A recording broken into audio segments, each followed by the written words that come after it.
An outline of Esoteric Science, Cassette 8, first side, Origins. One of the questions perennially asked by people when they start to wonder about the immensity of our marvelous universe is, where did it all come from? In this question we include the origins of everything in that universe. Anyone who has taken only a passing interest in the information that has recently been made available, particularly through television programs about the universe, about our solar system generally, the nature of our planet, and about all the marvelous and numerous life forms on it, must be amazed, on the one hand, at the complexity, the grandeur of vast interstellar spaces of planets and their satellites, and on the other at the beauty and the incredible perfection of the most minute things and creatures. We have been shown an almost unbelievable diversity of the kinds of living things, both plant and animal. Where did all these exquisite forms come from? We are all now familiar with the idea of evolution, by which it appears things evolved from the seemingly simple to the immensely complex. But whence the initial designs? Whence the form of man, of jellyfish, of plants, trees, flowers, that nature has so abundantly brought forth? As we have seen, esoteric science does provide us with some information in terms of the basic principles of the cosmic process. This helps us to understand in the general terms of endless causation how things are as they are. We can deduce from this much of the detail. It would not be easy, however, to discover much about the process of origination for ourselves, starting from what we can ordinarily observe. This is one of the areas where we can be wonderfully helped by the teachings.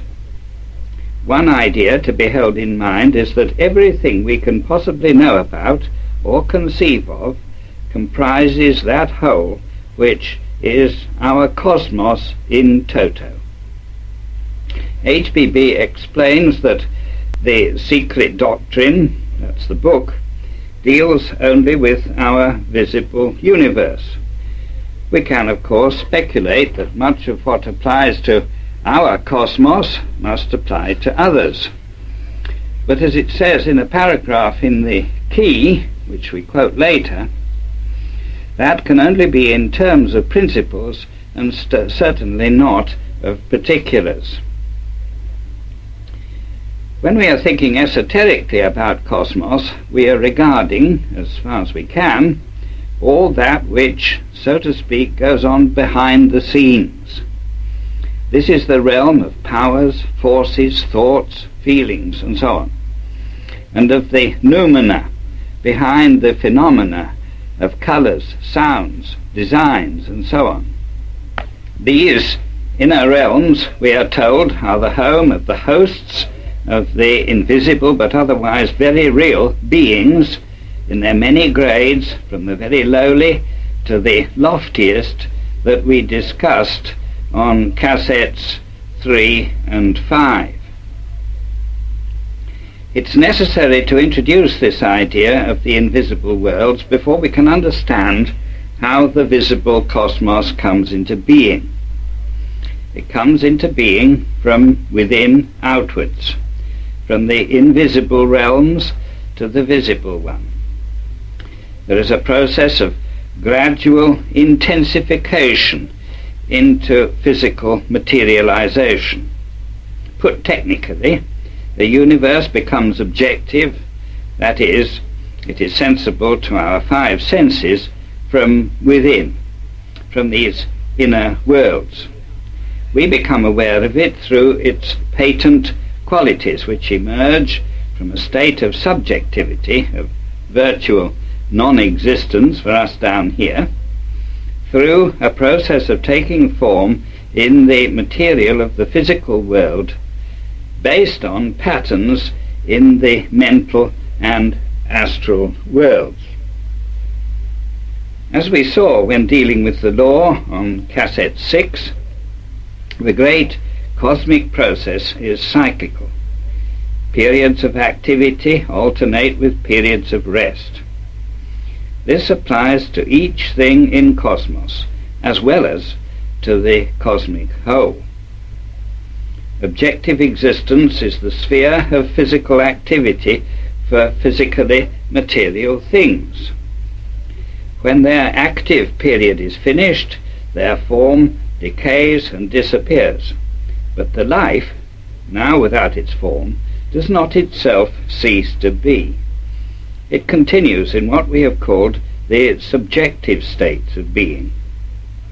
These, as we have seen, are, in a sense, substantial, but of tenuous, imponderable material. But with respect to our physical plane, they are planes of virtual non-being. Further, everything is the result or effect of past causes. These causes determine its initial innate characteristics, qualities, powers, and so on. Each thing that newly comes into being has a link, both generically and individually, with what was before. There is continuity running through the alternations of being and non-being. There are no abrupt starts or endings when the process is viewed from within. Life, so to speak, flows continually through its cycles of rest and activity. There are no gaps. And, as we have seen, the total process is everlasting. In talking of something being, or having being, we usually mean its manifestation, commonly in the physical world. But everything has its inner being also in its non-physical principles. These may not always be developed. They may be latent potentialities, as for example is manas in plants. But in these inner worlds are the potentialities and the ethereal patterns of things and even thoughts and emotions, which have their real existence there. In the even deeper, the highest levels, there exist the ideational forms, the archetypes of things that are, have been, or will be on earth or elsewhere in cosmos. Everything has its privation, its image in the inner worlds, and this persists through the cycles of becoming and dissolution of its material representations. Even when something dies, rots, or otherwise disintegrates, this image remains. This process is exemplified in the case of man after death. His principles of manifestation at all levels up to the highest manas disintegrate, but leave behind them the skandhas which condition the next incarnation, and also the impressions, a record, so to speak, of his past life remain in the astral light. Justifying some of these ideas, particularly those relating to cosmos, we have an extract from the Key in chapter 6. We believe in no creation, but in the periodical and consecutive appearances of the universe from the subjective onto the objective plane of being, at regular intervals of time, covering periods of immense duration. Take as a first comparison, and a help towards more correct perception, the solar year, and as a second, the two halves of that year, producing each a day and a night of 6 months' duration at the North Pole. Now imagine, if you can, instead of a solar year of 365 days, eternity. let the sun represent the universe, and the polar days and nights of 6 months each, days and nights lasting each 182 trillions and quadrillions of years instead of 182 days each. As the sun rises every morning on our objective horizon out of its, to us, subjective and antipodal space, so does the universe emerge periodically in the plane of objectivity, issuing from that of subjectivity, the antipodes of the former. This is the cycle of life.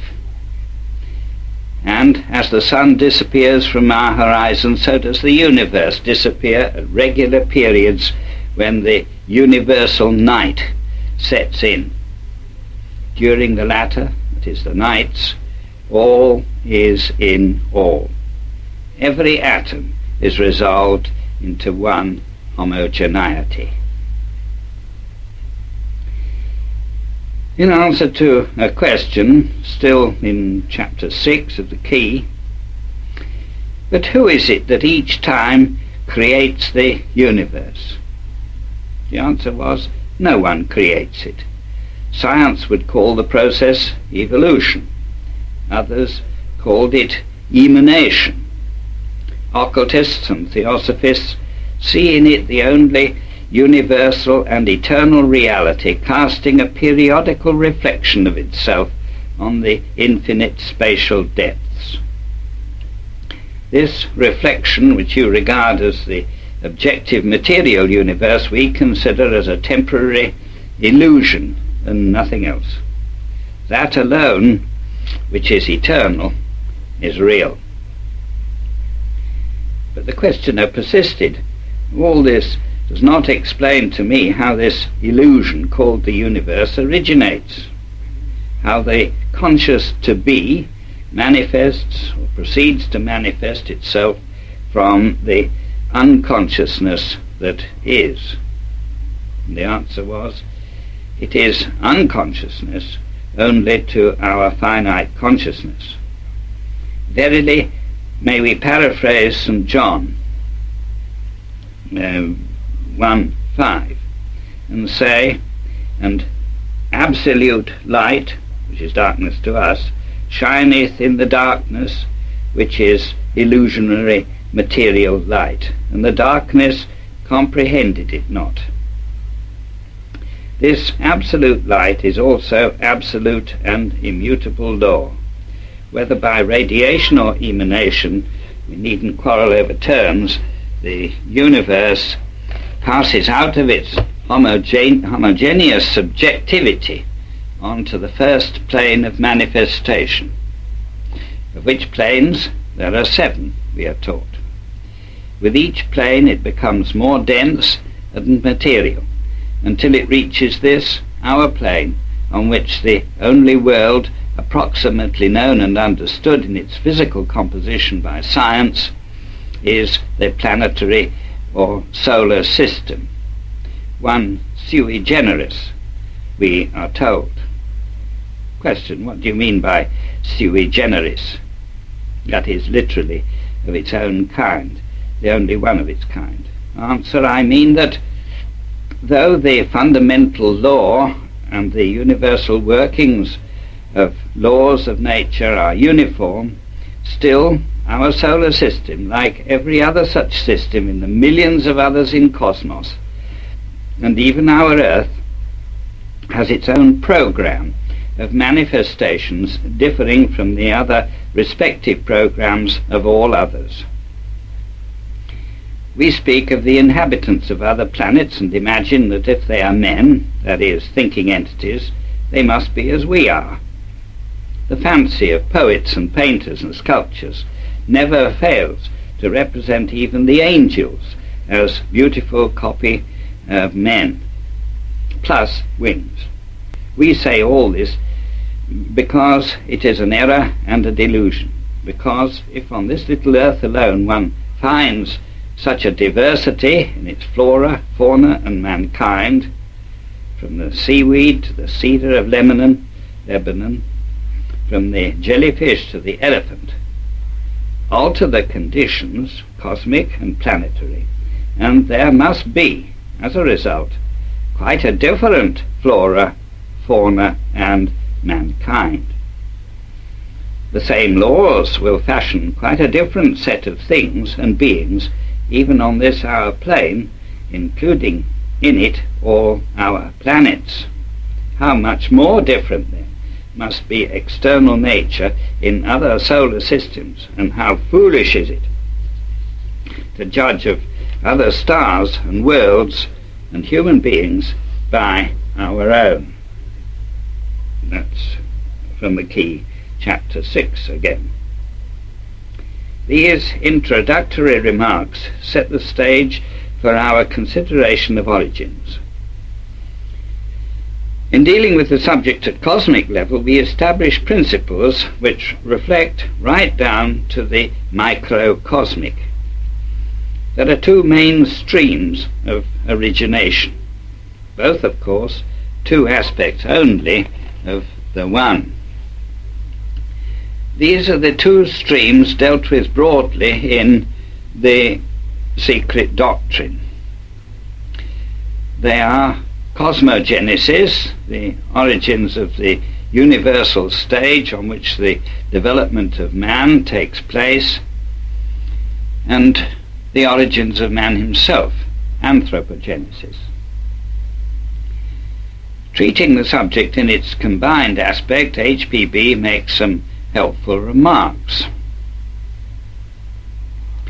If the student bears in mind that there is but one universal element, which is infinite, unborn, and undying, and that all the rest, as in the world of phenomena, are but so many various differentiated aspects and transformations, correlations they are now called, of that one, from cosmical down to microcosmical effects, from superhuman and subhuman beings, the totality, in short, of objective existence, then the first and chief difficulty will disappear, and occult cosmology may be mastered.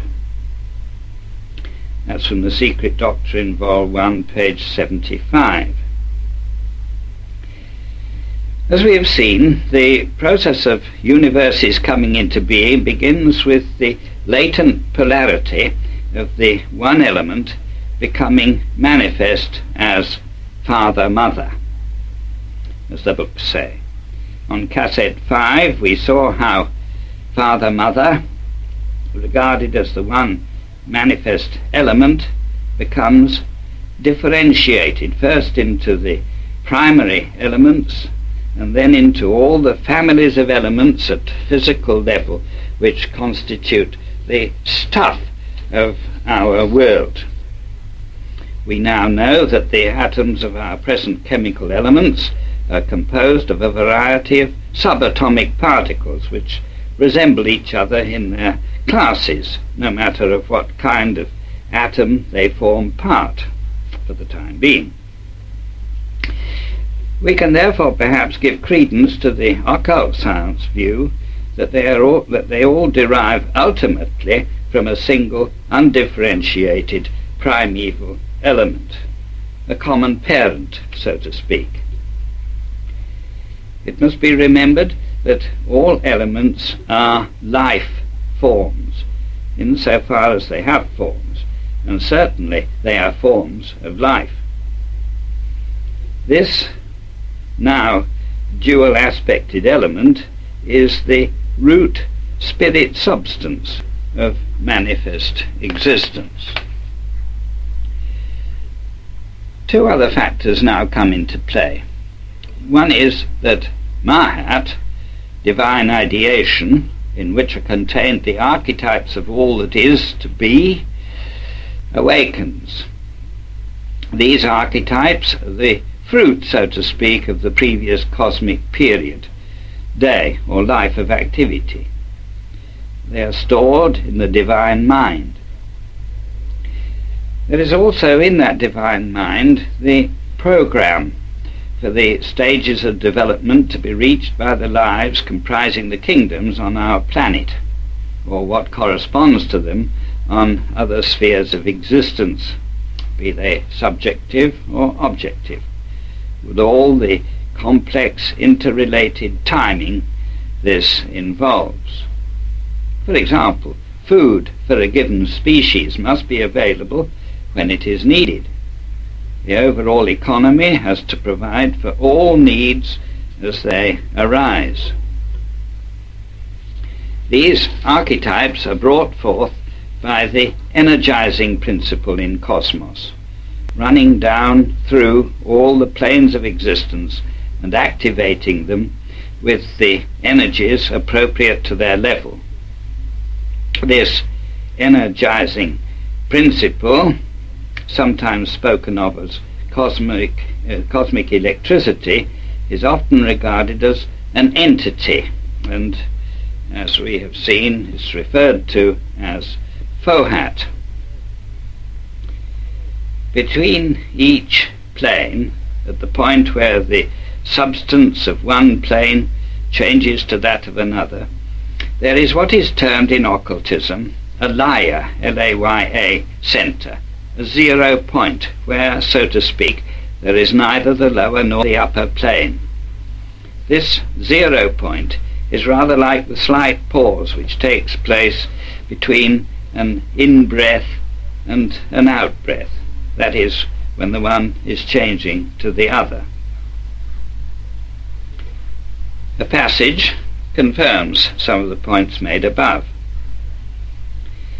The active power, the perpetual motion of the great breath, only awakens cosmos at the dawn of every new period, setting it into motion by means of the two contrary forces, centripetal and centrifugal, and thus causing it to become objective on the plane of illusion. In other words, that dual motion transfers cosmos from the plane of the eternal ideal to that of finite manifestation, or from the noumenal to the phenomenal plane. Everything that is, was, and will be, eternally is. Even the countless forms, which are finite and perishable only in their objective, not their ideal form.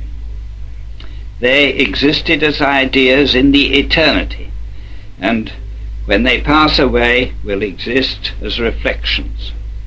Neither the form of man nor that of any animal, plant, or stone has ever been created, and it is only on this plane of ours that it commenced becoming, that is, objectivizing into its present materiality, or expanding from within outwards, from the most sublimated and supersensuous essence into its grossest appearance.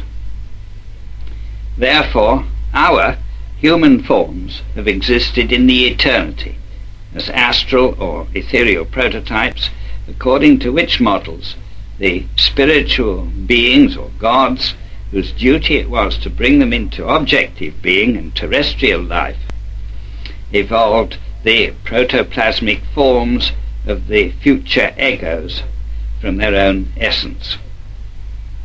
After which, when this human upadhi, or basic mold, was ready, the natural terrestrial forces began to work on those supersensuous molds, which contained, besides their own, the elements of all the past vegetable and future animal forms of this globe in them, and therefore man's outward shell passed through every vegetable and animal body before it assumed the human shape.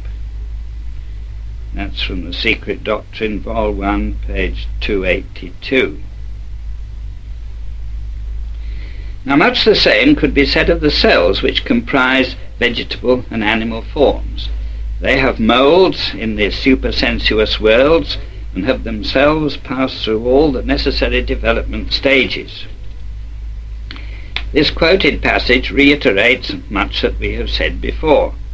The dual motion that brings cosmos into existence is an aspect of the polarity that thereafter runs through all manifestation. The reference to our human forms brings us to the second side of our Genesis story, anthropogenesis, or the origins of man on this planet. As we see from the above, our forms have existed in the eternity. The archetype of them is always.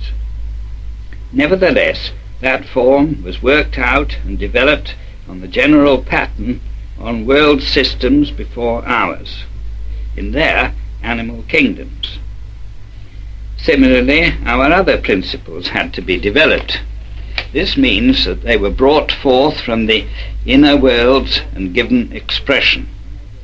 Slowly, faculty after faculty unfolded as vehicles for their expression were developed by effort and use by those entities at various levels in the scale of beings who were ready to do so.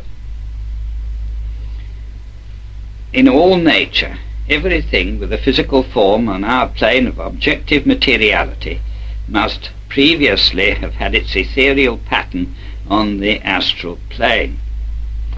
HBB tells us that this applies to everything on our globe, but not to the globe itself. Its astral counterpart was formed after the globe was.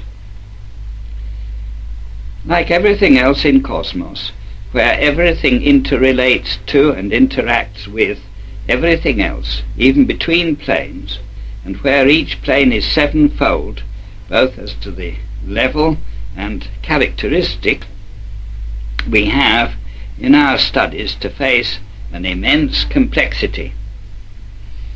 To return to anthropogenesis and the origins of man's principles, we said that in the sevenfold classification, the two highest or most spiritual principles, which combined to form what we call the monad, were Atma and Buddhi, both universal or cosmic principles. Their origins are in the inmost recesses of cosmos itself. There are three transcendental aspects to the supreme unity. One, sometimes called the first logos, always unmanifest, the causeless cause. Two, the second logos, the father-mother stage, where duality is first seen. And three, where Mahat, or mind, is involved. This is the third logos, whose activity is at the root of our knowable cosmos on each of its planes. The process starts with the coming forth of the highest groups of Jnana Chohans. We see then that in man his overshadowing monad is a spark of the universal flame, universal monad, which underlies and is necessarily associated with every separately aspected thing in nature. It runs like a thread through all differentiations. Because monad is indivisible, even though we refer to monads when considering things as separate entities, it is also sometimes referred to as monadic essence. Mahat has two aspects. One is as the container of all idea, upon which the universe and all that is in it is built. The other is that of mind, as the source of all mental faculty of whatever kind. As we said earlier, all the capabilities of life and life forms have to be brought forth by the processes of development, by use. It is through monad and mahat that all substantial rudimentary life forms and their elementals are initially invested according to the plan with their properties, which, except where they have previously been developed, are received as potentialities. It's by reason of these potentialities, having been involved in them, that during cycles of manifestation they can evolve or develop them up to the limits of their programmed forms. For example, a tree cannot be or do any more than tree, so to speak, or a mouse cannot be or do any more than mouse. Considering Mahat as a cosmic principle, we should notice that it does not manifest in consciousness as we humans know it in any creature other than man at our level. How did earthly man get his mind?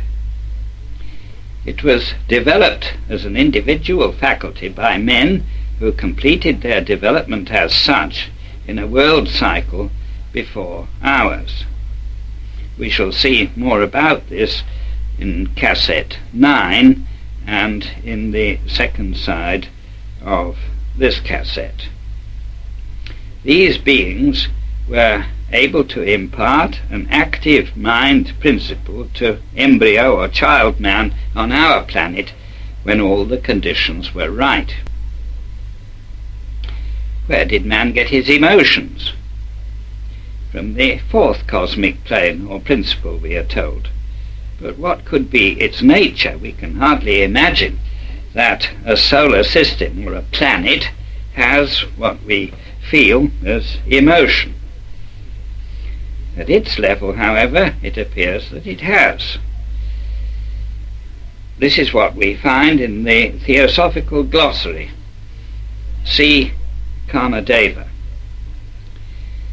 Quoting, Kama, K-A-M-A, is the first conscious, all-embracing desire for universal good, love, and for all that lives and feels, needs help and kindness, the first feeling of infinite tender compassion and mercy that arose in the consciousness of the creative one force as soon as it came into life and being, as a ray from the Absolute. Says the Rig Veda, desire first arose in it, which was the primal germ of mind, and which sages, searching with their intellect, have discovered in their heart to be the bond which connects entity with non-entity, or manas with pure Atma Buddhi. There is no idea of sexual love in the conception. Karma is preeminently the divine desire of creating happiness and love. And it is only ages later, as mankind began to materialize by anthropomorphization its grandest ideals to cut and dry dogmas, that karma became the power that gratifies desire on the animal plane. That's the end of the quote.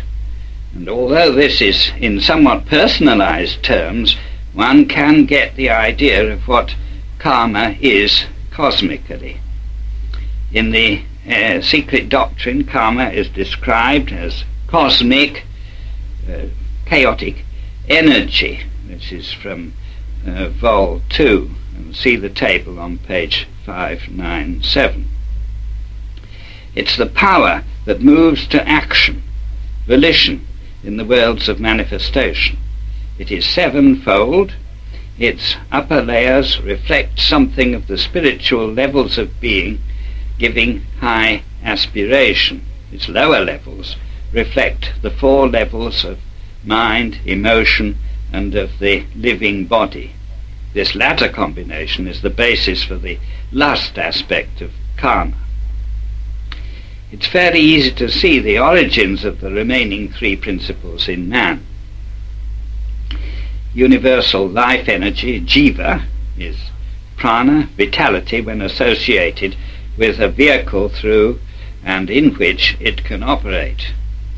Man's second principle, his so-called astral body, corresponds to the astral light, the world of inner energies, of shadows and reflections. And in that second principle of ours is contained the pattern or mould around or into which the substance of a physical body materializes. We discuss where the design for the physical body came from on the second side of this cassette. Like the mind principle, the physical, together with its astral counterpart, was, we are told, evolved on another planet. So much for the origins of our principles. We can only cursorily mention the origins of the elements of the cosmos and our worldly substances in this part. They result from the inherent sevenfold properties or characteristics of the differentiations of the one substance. Fohat, as a sevenfold ray permeating down the levels of being, awakes or makes active and manifest the reflections of the seven principles and secondary characteristics through all the levels of being. The qualities of each characteristic ray are typified in the planet with which each particular ray is associated. In thinking about origins, we must never forget our key idea of life everlasting. There never is a time when there is nothing. Although there may be no thing in existence. And there's never a time when the law, which regulates the total cosmic process, is not working. An aspect of this law ensures the periodical return of existence to cosmos and everything in it, and also, and equally, its demise, its withdrawal from existence in never-ending cycles.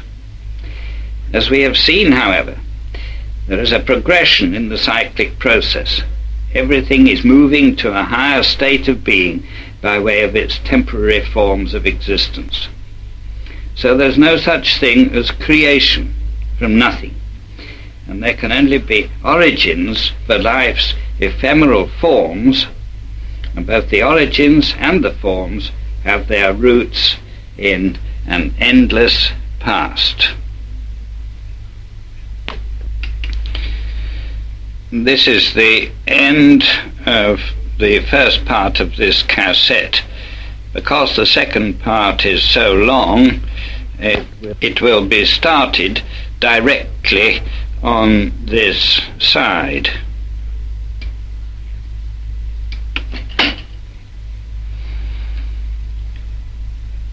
An outline of esoteric science, cassette 8, second part, origins. In the first part of this cassette we made the point that the universe comes into being from within outwards. It exists at different levels in the inner worlds, where it proceeds from those of ideations as archetypes, becoming more and more defined and substantial, passing down through the formative planes as prototypes until it is projected into the physical level as all the manifest forms we know there.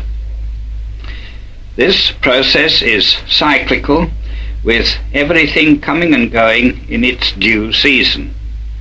Laws, aspects of the one universal law governing the processes of becoming, operate throughout the whole system at their various levels. Man's origins, from their remotest beginnings to what we know as ourselves now, reflect the cosmic process. His higher principles are, as we've seen, spiritual on the formless planes of being. His lower ones reflect the lower quaternary constitution of manifest existence, terminating in physical form during his earth life. The essential underlying principles of the esoteric science, or the secret doctrine, were summed up by HBB in 3 fundamental propositions, from which extracts are given below. These are quoted from Secret Doctrine, Volume 1, pages 14 to 17. First, an omnipresent, eternal, boundless, and immutable principle, on which all speculation is impossible, since it transcends the power of human conception. It is beyond the range and reach of thought. There is one absolute reality which antecedes all manifested conditioned being. This infinite and eternal cause is the rootless root of all that was, is, or ever shall be. It is, of course, devoid of all attributes and is essentially without any relation to manifest finite being. This beingness is symbolized under 2 aspects. On the one hand, absolute abstract space, representing bare subjectivity, the one thing which no human mind can either exclude from any conception or conceive of by itself. On the other, absolute abstract motion, representing unconditioned consciousness. Abstract space can be thought of as the field of consciousness, as yet devoid of objectivity, but it's the root of that in which objects of consciousness can arise. Unconditioned consciousness is the root of all consciousness without the limitation of any vehicle. To our thinking, it must be pure abstraction.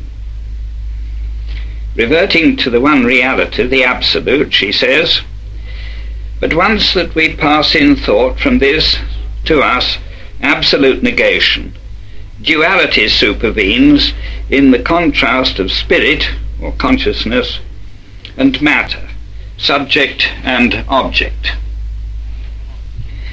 Considering this metaphysical triad, that is, the one, spirit, and matter, as the root from which proceeds all manifestation, the great breath, that is, motion, assumes the character of pre-cosmic ideation.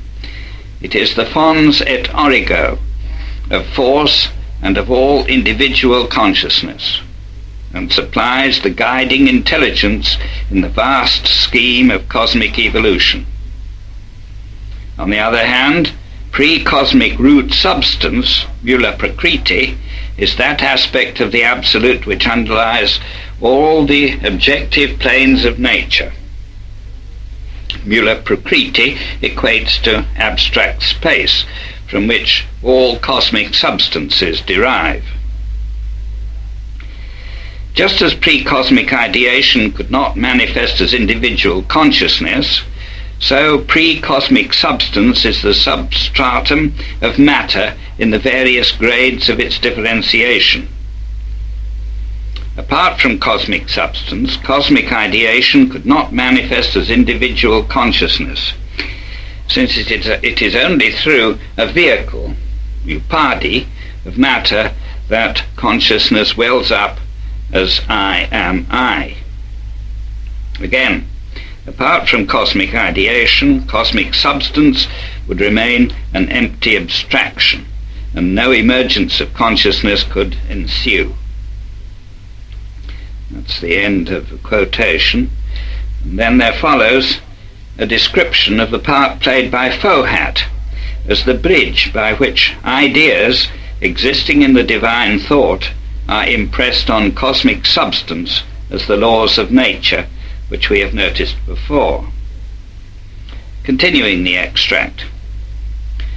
Fohat is thus the dynamic energy of cosmic ideation. Thus, from spirit or cosmic ideation comes our consciousness. From cosmic substance, the several vehicles in which the consciousness is individualized and attains to self or reflective consciousness, while Fohat, in its various manifestations, is the mysterious link between mind and matter, the animating principle, electrifying every atom into life. At this point, please run the tape onto the end and turn the cassette over for the other side. Second part, continued. Origins. HPB virtually starts her exposition of the secret doctrine with the enunciation of these propositions. But we've left them till this relatively late stage because it was felt that they were too abstruse in their significant meaning to be included in the early stages of a general review for the lay reader of esoteric science. Now, however, many of the ideas and terms are more or less familiar. To proceed with the propositions, the second one says, the eternity of the universe in toto, as a boundless plain, periodically the playground of numberless universes incessantly manifesting and disappearing.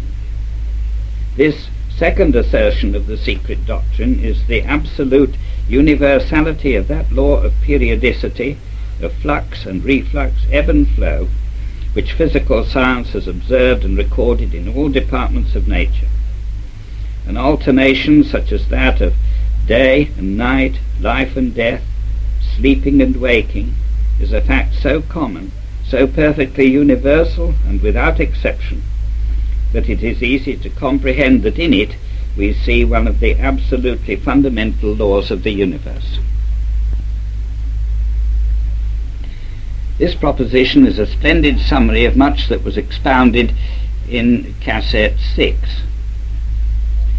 The third proposition goes on as follows. The fundamental identity of all souls with the universal oversoul, the latter being itself an aspect of the unknown root, and the obligatory pilgrimage for every soul, a spark of the former, through the cycle of incarnation or necessity in accordance with the cyclic and karmic law during the whole term. In other words, no purely spiritual buddhi, divine soul, can have an independent, conscious existence before the spark which issued from the pure essence of the universal sixth principle, or the oversoul, has a. passed through every elemental form of the phenomenal world of that manvantara, and b. acquired individuality, first by natural impulse, and then by self-induced and self-devised efforts, checked by its karma, thus ascending through all the degrees of intelligence, from the lowest to the highest manas, from mineral and plant up to the holiest archangel, Jnani Buddha. The pivotal doctrine of the esoteric philosophy admits no privileges or special gifts in man, save those won by his own ego through personal effort and merit, throughout a long series of metempsychoses and reincarnations. Metempsychoses can be regarded as the changes that take place in the soul to accommodate evolutionary growth of faculties as personality succeeds personality in the reincarnation process. It might appear that this third proposition has little to do with origins.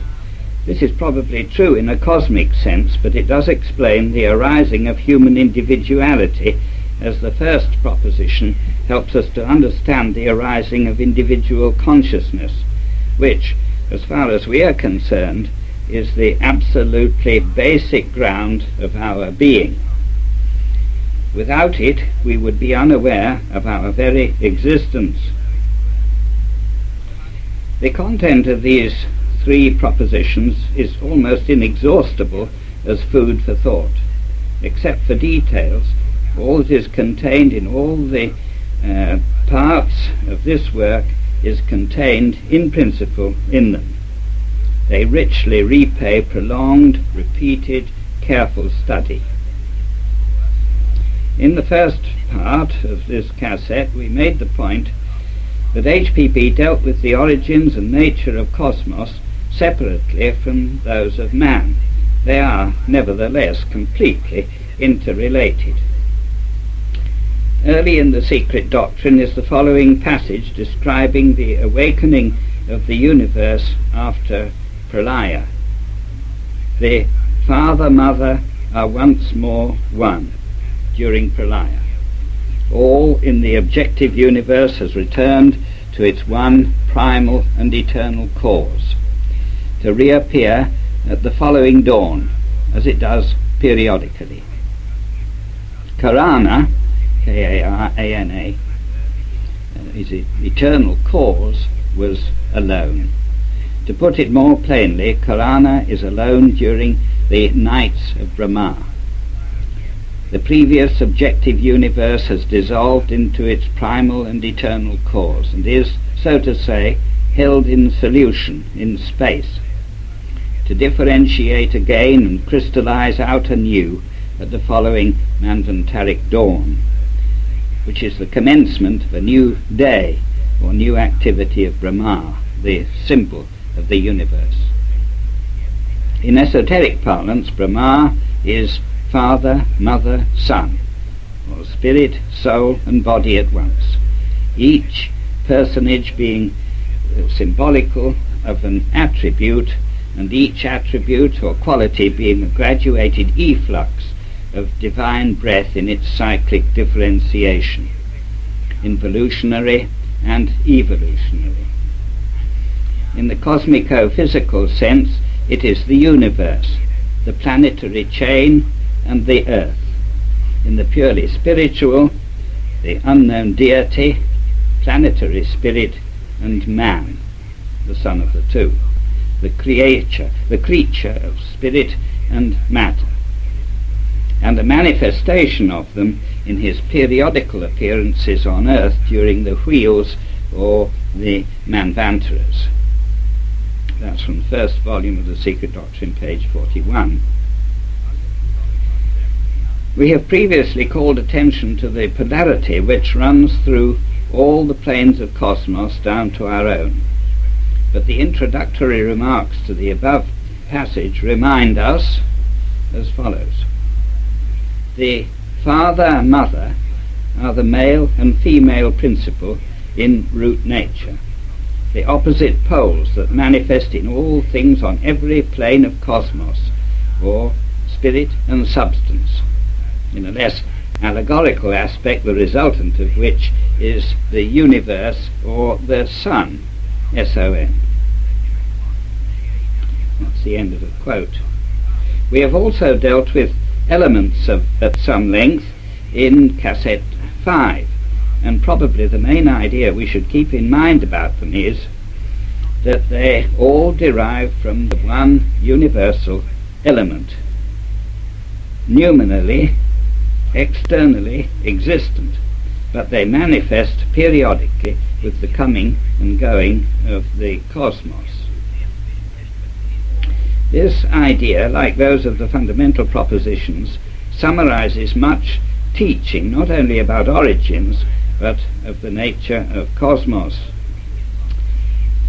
As we have seen, cosmos is built on 7 planes, represented by the 7 differentiations, elements of this one element.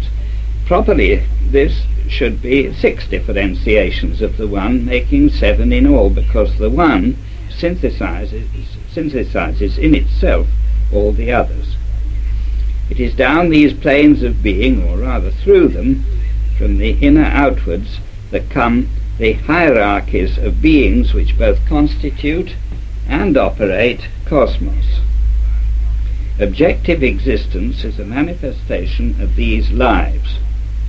First in the microcosm, at the atomic, molecular and cellular levels of being, and then, as we move up the scale of being, the beings or life forms in the mineral, plant, animal and human kingdoms, culminating in the entities, the Jian Chohans of the superhuman kingdoms, now not within the realms of our physical manifestation. The latter, however, play their part as rulers of the elementals behind all life at our level of being.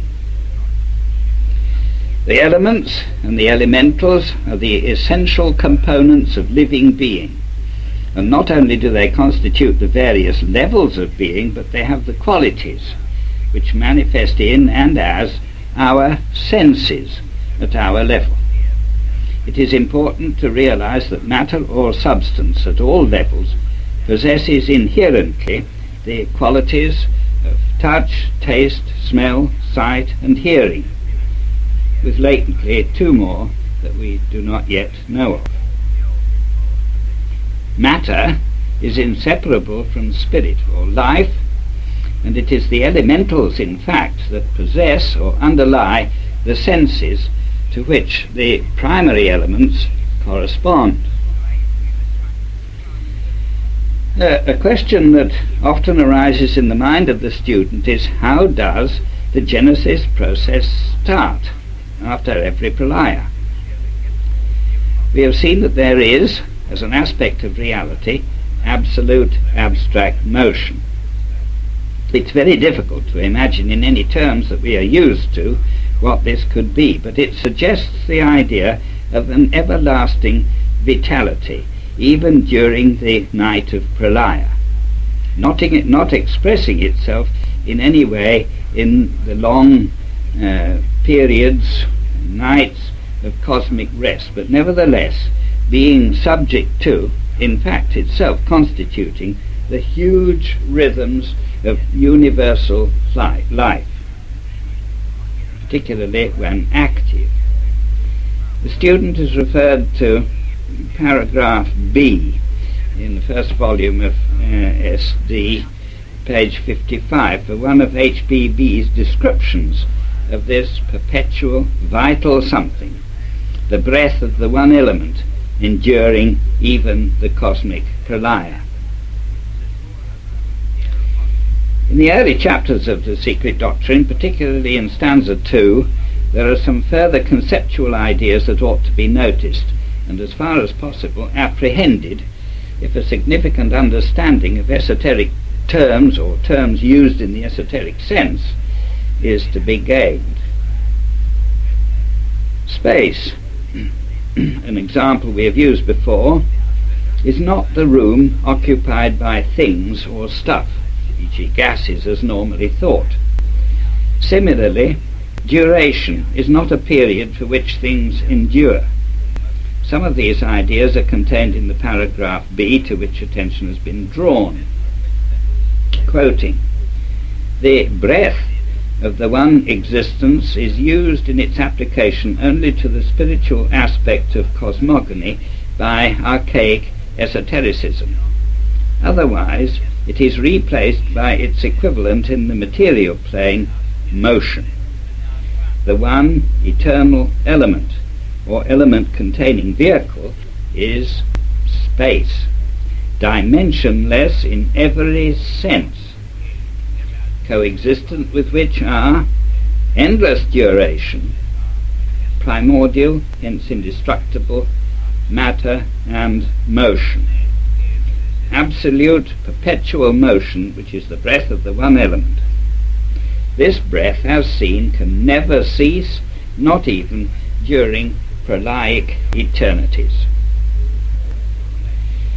The rest of the passage, particularly that on page 56, is enlightening in the matter of the finite and the infinite, absolute consciousness, absolute divine essence, and so on. There's another idea on page 57 which is relative to the coming into being of cosmos. The process is often likened to, and indeed sets the pattern for, the fertilization of an egg.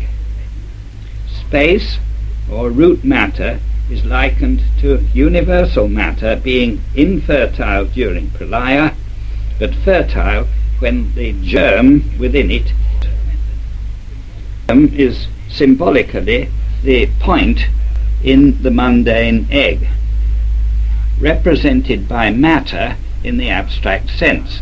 But the term point must not be understood as applying to any particular point in space, for a germ exists in the center of every atom, and these collectively form the germ, or rather, as no atom can be made visible to our physical eye, the collectivity of these, if the term can be applied to something which is boundless and infinite. The collectivity of these forms the noumenon of eternal and indestructible matter. End of quote.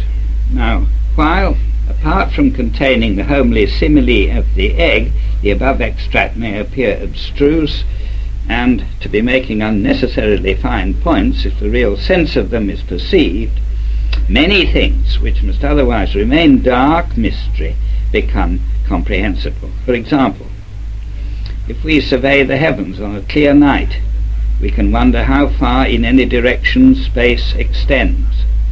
We can push thought or imagination to its very limits but find no answer. What, however, we are doing in this instance is to think of space as an extension which accommodates the heavenly bodies. We are granting it size, dimension in other words.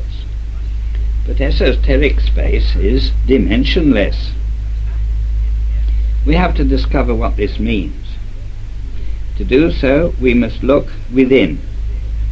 Try to discover where thoughts are. How big is, say, an imagined orange or planet? Where precisely is it in terms of anything we can think of as having location? No words can tell us, but the inquiry can lead to discovery. Interiorly, we find that the images are wherever we are, and that they don't have any dimension in terms of any physical measure. Although this may appear a digression, it can lead to an experience of the most enlightening and liberating kind.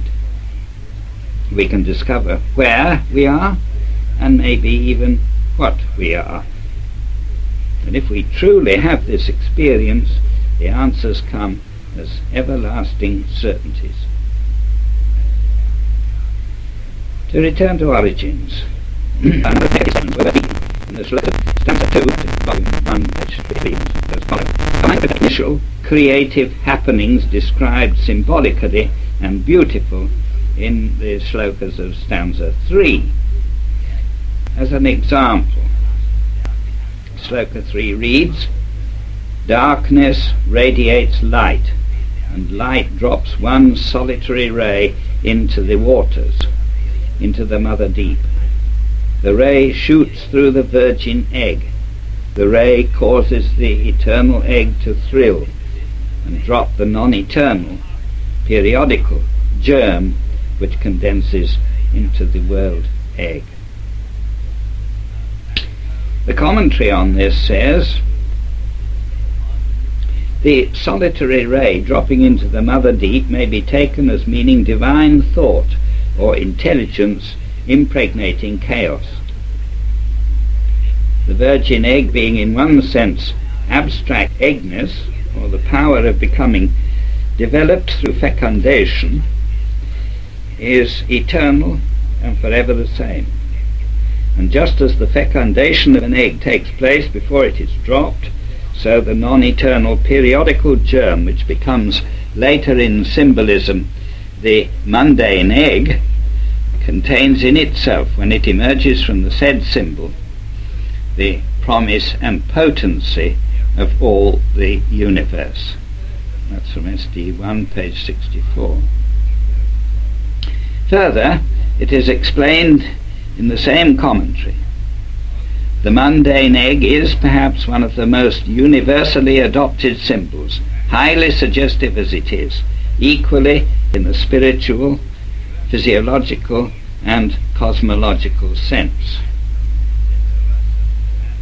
In the next sloka, number 4, it says, the luminous egg, which in itself is 3, corresponding to the egoic triad, curdles and spreads in milk-white curds throughout the depths of mother, the root that grows in the ocean of life. That's SD 166.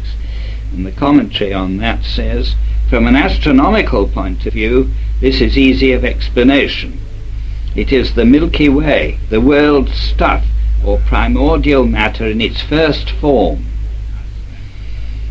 And we can take it that the ancients knew of what the actual Milky Way is composed. We are now getting the idea of the objectivization of space and of physical extension. From the point, as all potentiality, has come primordial matter, and as the mother swells, space has turned into three-dimensional space, truly a plenum containing the necessary germs to bring forth a manifested cosmos out of chaos, chaos being undifferentiated substance. From this point, Mahat and Fohat begin their work. Their progeny, the sons of fire, the primordial seven, the highest hierarchy of beings, comes into existence, and from themselves beget or emanate the builders. See SD1, page 87, and commentaries. So the process of the involution of spirit into increasingly more and more substantial states and ultimately forms is started. The creators then supervise the creative process along ordered lines. These lines are first on the universal sevenfold pattern, and then by grouping and differentiating according to a numerical scheme wherein the numbers 1, 3, 4, 5, 7 and 10 have great significance. The one representing the manifesting all, not the absolute, which is referred to as number. The 3, its triple aspect, Father, Mother, Son, the basis of all religious trinities. The 4, the quaternary of manifestation. The 5, the Son, S-O-N, as man, the Trinitarian 1 plus the quaternary. The 7, the Trinity plus the quaternary. And the 10, the septenary, becomes a primal 3 in 1. This last number, 10, is sometimes referred to as the perfect number, the number of the universe, of completion. The symbolism of numbers is barely sketched here, but even the little said indicates an underlying order in the manifest cosmos which reflects down through the whole of creation and is a key to universal patterns and natural geometric forms, for example, crystals and leaves. See first volume of The Secret Doctrine, pages 90 and 91. Such are the origins of cosmos, in barest outline in terms of symbol. Such a description, however, enables us to sense a process consistent with what we know as the natural, creative or procreative process at the physical level. And although the Hermetic axiom says, as above, so below, the corollary must be true. As below, so above, at least in terms of principle. On occasion, this can be a useful key. When we turn our attention to anthropogenesis, we see this principle still applying. The following quotation illustrates this point with the origins of man. First, directly from the John Chohans, and then through them to the highest reaches of the spiritual realms and being. Thus, while gods, or Jani Chohan's, Devas, proceed from the first cause, the womb of the world, mankind, emanates from these active agents in cosmos. But men, during the first and second races, were not physical beings, but merely rudiments of the future men. Butas, shells, which proceed from butadi, origin, or the original place whence sprung the elements. Hence they proceeded with all the rest from Prabhavapyaya, the place whence is the origination, into which is the resolution of all things. Whence also our physical senses, whence even the highest created deity itself in our philosophy. As one with the universe, we call him Brahma, Ishvara, or Purusha. He is a manifested deity, hence created or limited and conditioned. After being called the incognizable, eternal Brahma, neuter or abstract, the Punda Rikaksha, which means having eyes like a lotus or heart-pervading, supreme and imperishable glory, once that instead of Sadaka Rupa, changeless or immutable nature, he is addressed as Ekanaka Rupa, both single and manifold, he, the cause, becomes merged with his own effects, and his names, if placed in esoteric order, show the following descending scale. In English terms, this is as follows: 1. Supreme Spirit. 2. The living spirit of nature. 3. Spiritual or intellectual soul, one with the senses. 5. The living or life soul. 6. Embodied soul, or the universe of spirit and matter. And 7. False perception, the material universe. Note that number 4 is missing in the original, but it should correspond to Kama Rupa.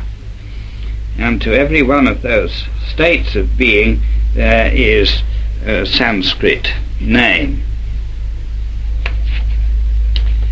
This last, that is the false perception or the material universe, means something perceived or conceived of owing to false and erroneous apprehension as a material form, but in fact only Maya, illusion, as all is in our physical universe.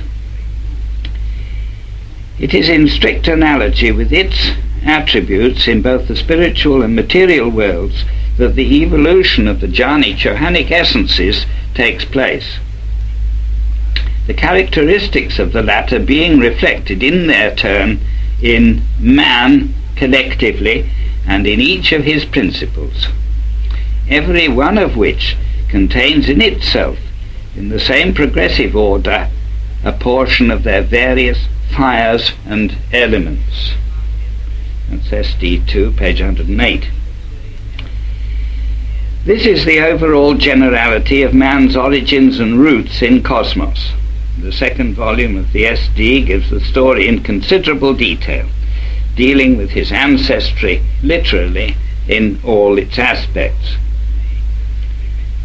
The story of the genesis of man as we now see him is understandable only in terms of his occult constitution. We have shown this as sevenfold, whether looked at in terms of the 7 planes or of the auric envelope. We also see man basically as a unit with 3 major elements or aspects: spirit, soul, and body.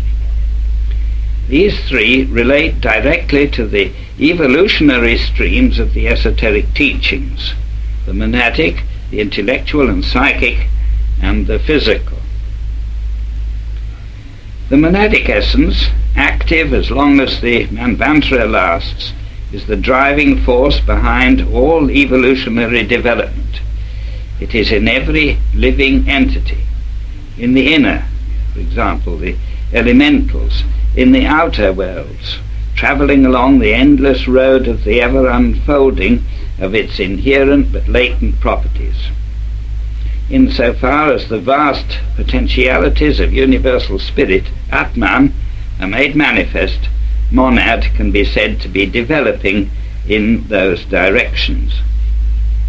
This is more properly the subject of cassette 11 on cassette 10 on evolution.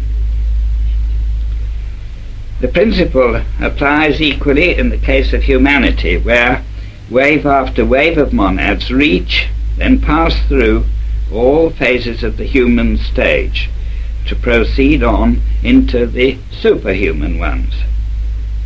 This process takes place on world chain after world chain.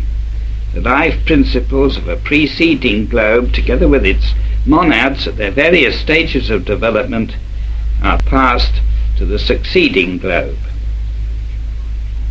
Monads at any stage of development need vehicles in which to express their potential powers. But monads are in themselves highest spirit, and the vehicles at their various levels can only give expression to such aspects of spirit life as it is in their nature, that is, in terms of both level and characteristic, to do. Between spirit and physical matter, as we've seen, are a number of levels corresponding to the principles in man. To understand man's origins, all these factors have to be borne in mind. And there's still another we should notice. Man, in the esoteric sense, is a spiritual entity, an ego, with a capital E, a higher self, periodically initiating the incarnation of personalities into the world of form. This, as we have seen, is done via the elements which comprise the personal man's inner principles, sometimes called the astral man. This latter is also, along with everything else, in the process of development. As we saw in the first part of this cassette, the astral elements of man's being were brought to earth from a previous chain of globes, identified in the secret doctrine with what is now the moon, as chayas, shadows, which became the model for the astral principles of the men-to-be here on earth. Having got these astral patterns, the process of creation slowly brought forth physical bodies. And here's a quotation describing this. The spirits of the earth clothed the shadows and expanded them. To these spirits belong temporarily the human astral selves, and it is they who give or build the physical tabernacle of man, for the monad and its conscious principle, manas, to dwell in. That's second volume, The Secret Doctrine, page 110. A little later, on page 115, the first race of men were then simply the images, the astral doubles of their fathers, who were the pioneers or the most progressed entities from a preceding, though lower sphere, the shell of which is now our moon. It's often asked what these fathers, the ancestors or lunar Petries, were doing during the first 3 rounds on our globe. They were recapitulating the development stages they had passed through on the lunar chain. Quoting, evolutionary law compelled the lunar fathers to pass in their monadic condition through all the forms of life and being on this globe. But at the end of the 3rd round, they were already human in their divine nature, and were thus called upon to become the creators of the forms destined to fashion the tabernacles of the less progressed monads, whose turn it was to incarnate.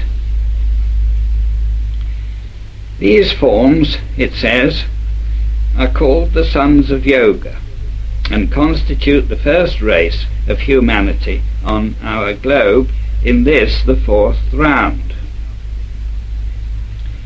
Reverting to the question about chayas, already made, it continues. Thus, as we shall find, for the first 3.5 root races up to the middle or turning point, it is the astral shadows of the progenitors, that is the lunar Petries, which are the formative powers in the races, and which build and gradually force the evolution of the physical form towards perfection. This at the cost of a proportionate loss of spirituality. That's second volume, SD, page 110. As we are now primarily concerned with origins rather than development thereafter, which is dealt with on cassette 10, we can perhaps summarize this section by quoting Shloka 17 from stanza 4, which itself summarizes what we have so far found about the origins of man on our planet. It recapitulates in its figurative language what has been given out above, and it introduces us to the idea that there are similar origins for our emotional natures. It does not, however, say anything about how the principles of mind came to be part of the human constitution. It goes, the breath, human monad, needed a form. The fathers gave it. The breath needed a gross body. The earth moulded it. The breath needed the spirit of life. The solar laws breathed it into its form. The breath needed a mirror of its body, astral shadow. We gave it our own, said the Jnanis. The breath needed a vehicle of desire, a kamarupa. It has it, said the drainer of waters. They're described as Suchi, S-U-C-H-I, the fire of passion and animal instinct. The breath needs a mind to embrace the universe. We cannot give that, said the fathers. I never had it, said the spirit of the earth. The form would be consumed were I to give it mind, said the great solar fire. Nascent man remained an empty, senseless buta. Thus have the boneless given life to those who became later men with bones in the third race. That's from the second volume of SD, page 105. Something of how the middle principles, including mind, came to man is explained in the commentaries on stanza 4, as follows. Each class of creators endows man with what it has to give. The one builds his external form, the other gives him his essence, which later on becomes the human higher self, owing to personal exertion of the individual. And from stanza 3 we have exoteric Hindu books mention 7 classes of Petries, among them 2 distinct kinds of progenitors or ancestors, the Bahishad and the Agnishvata, or those possessed of sacred fire and those devoid of it. The Agnishvata Petries are devoid of fire, that is of creative passion, because they are too divine and pure, whereas the Bahishad, being the lunar spirits more closely connected with earth, become the creative Elohim of form. That's from SD2, pages 77. It is explained that the Agnishvata, having no double or astral body to project, were unable to create physical man. Yet it is they alone who could complete man, that is, make of him a self-conscious, almost a divine being, a god on earth. The Bahishad, though possessed of creative fire, were devoid of the higher Mahatmic element, being on a level with the lower principles, those which precede gross objective matter. They could only give to the outer man